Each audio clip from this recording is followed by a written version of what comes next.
Hi guys! Hello Scorpio! Welcome dito sa ating channel Scorpio. I hope na makuha mo yung energy na gustong ipahiwatig sa'yo ng barahan Scorpio.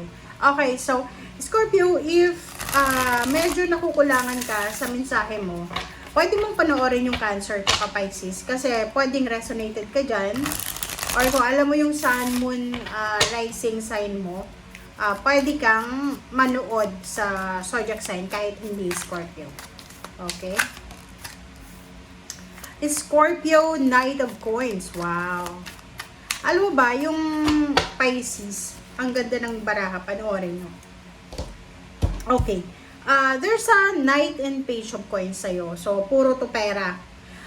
Sinasabi ng baraha sa'yo dito na kung ano man yan na ginagawa mo sa ngayon, Scorpio, are you busy for your business, for your new job or career? Sinasabi ng baraha sa'yo dito na yung pagiging consistent mo, responsible, hardworking, ay may kaakibat yan na success. Kumbaga, wag kang masyadong mainip. Okay? Kasi minsan, di ba, pag masyado tayong naiinip sa success natin, nawawalan tayo ng focus, ng interest, or ganyan-ganito. So, sa'yo, sinasabi ng baraha sa'yo dito na you need to focus lang sa kung ano yung ginagawa mo. Kumbaga, isipin mo na, or enjoy mo yung proseso, okay, ng success mo, hindi yung nakatingin ka sa result agad, okay? So, Page of Coins, sinasabi ng baraha sa'yo dito na sa linggong ito ay posibleng, like halimbawa kung marami kang pera or halimbawa marami kang extra money, sinasabi ng baraha na kahit na marami kang pera, marami kang kung maghahawak na sa lapi, financially stable ka, make sure na huwag tayong magpadalos-dalos sa paggastos, lalo na sa linggong ito, okay? Maging parang maging matipid tayo, or 'di ba? Kasi minsan yun yung problema ng mga tao na once na nakahawak sila ng malaking halagang pera, parang one day millionaire, ubos agad. So, sinasabi ng barahan na to na okay lang mag-reward sa sarili, but be careful tayo, okay? So, be careful tayo sa mga gastos natin or sa kung ano pa man na paggagastosan. Alright, so,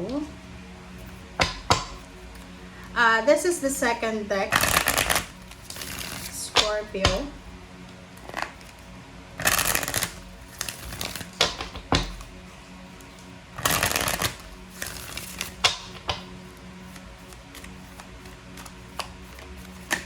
Okay. Okay, number 51, number 6. So, there's a balance. So, sinasabi ng baraha sa'yo, okay, so, money yung first two cards natin.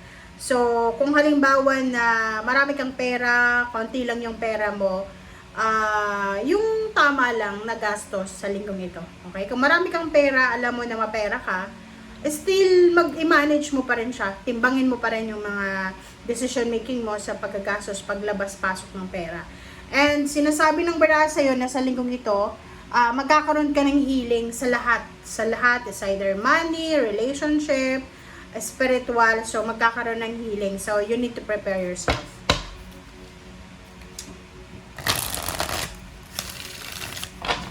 Okay, Scorpio. Kumuha tayo dito guys, ang isa lang. Okay. King of Cups. Wow! You're a water sign, Scorpio. So, nakikita ko sa'yo dito na talagang sa linggong ito, if masyado kang aggressive, diba? Halimbawa, hindi mo naman yun may iwasan na maging aggressive ka. But, sinasabi ng baraha sa'yo dito na maging kalmado tayo. Okay? You need to be calm. And iwasan natin maging agresibo sa mga decision. Iwasan natin maging agresibo sa mga actions natin. Okay? So, yung King of Cups dito, sinasabi ng King of Cups na yan na we need to parang pag-isipan. Pag-isipan natin lahat ng decision natin. Pag-isipan natin lahat ng plano natin. Kasi, yun na nga, kailangan ng balance. Okay? We need to have balance, or parang bang tawag dito, basta balansehin mo yung lahat. Kung marami kang pera, wag ubusin yung pera. Kung wala kang pera, magtipid. May pera o wala, magtipid. Relationship, kailangan ng balance, health, parang ganon. Okay, Page of Wands, this is all about your future. Diba? So, same with the Pisces, parehong-pareho to.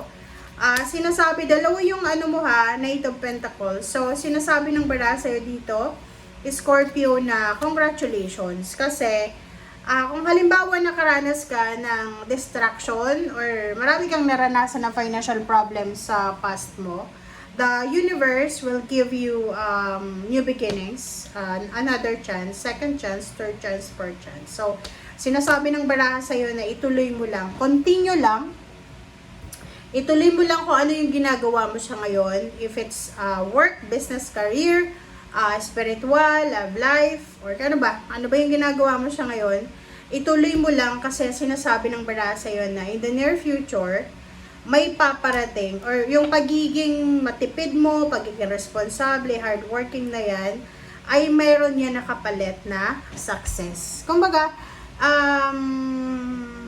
kung nakaranas ka ng financial problems, emotional problems sa past, isipin mo na everyday ay blessing yan sa atin ng Panginoon para makapag-start over tayo. So, isipin mo na everyday pwede tayong makapagsimula ng bagong buhay, may correct yung mga mistakes natin, and mabawi kung ano yung mga dapat bawiin natin sa buhay. Okay?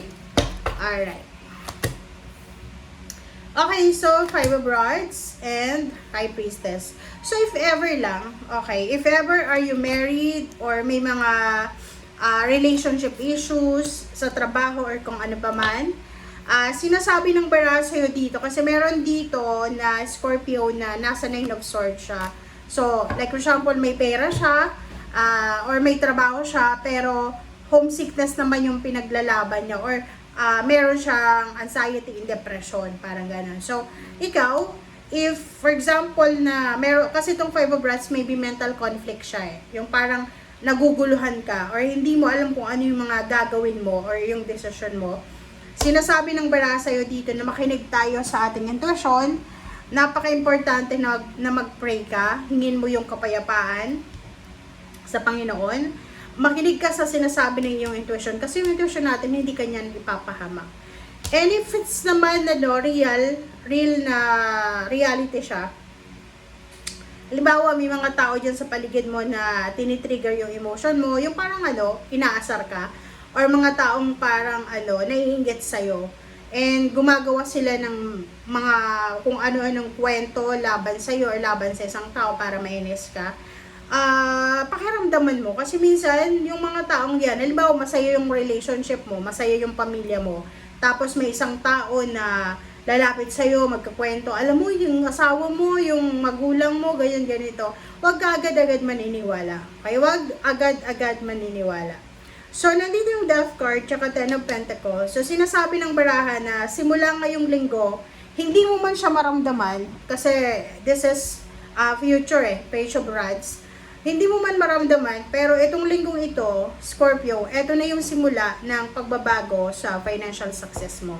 Ibig sabihin, yung naranasan mong the tower, bumagsak yung foundation mo, financial or emotion, sinasabi ng barahan na paalis ka na doon. Or kumbaga, ito na yung starting point para makamit mo yung financial success, overall success, lalo na sa finances. Okay? So, thank you guys for watching and see you again. Bye!